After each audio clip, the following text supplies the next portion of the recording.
Right, streets e social media manoswera nchiona kuti nyaya dziri kufamba sei. Ndirini chef uyezve boss munyaya dzachona. Aiwa, ndinayo nyaya ndoda ndisvitse kwamuri musindo wakadenwa na Killer T.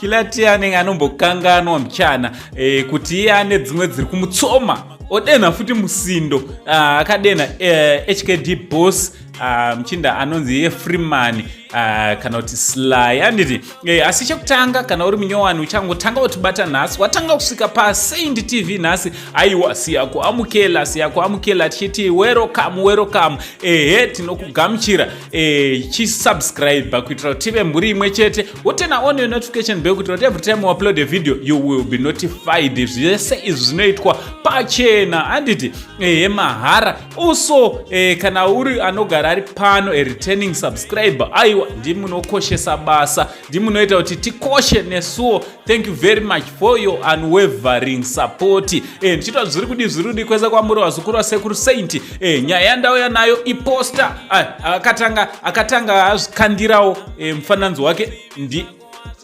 HKD boss ndo mufananidzo wachona andimaona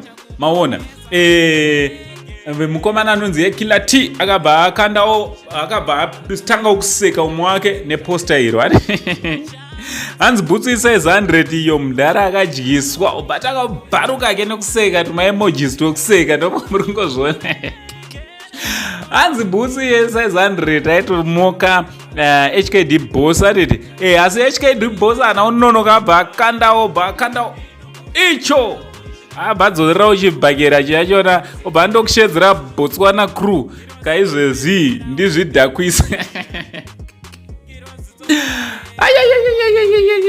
handimurikiziva nyaya yake yepaBotswana yatakambotaura iripo pafirst pinned comment nemunoiona nyaya yake yepaBotswana kuti haana kuenda kushow yepaBotswana yaanga abhadharwa Killer T akabata sorry kwacho alright wawina kwacho akabva asarenda because Botswana kuri iri kutoda musoro wa Killer T chaiwo anditi ndo musindo uri mumastreets wazukuru musindo wakatangwa nemukomana anonzi Killer T muchiruzi wakasongaika ndibaba macheso hanzi waitangirei musindo uchiutangirei hanzi wochiziva kuti zvona haugone kuzvimiririra.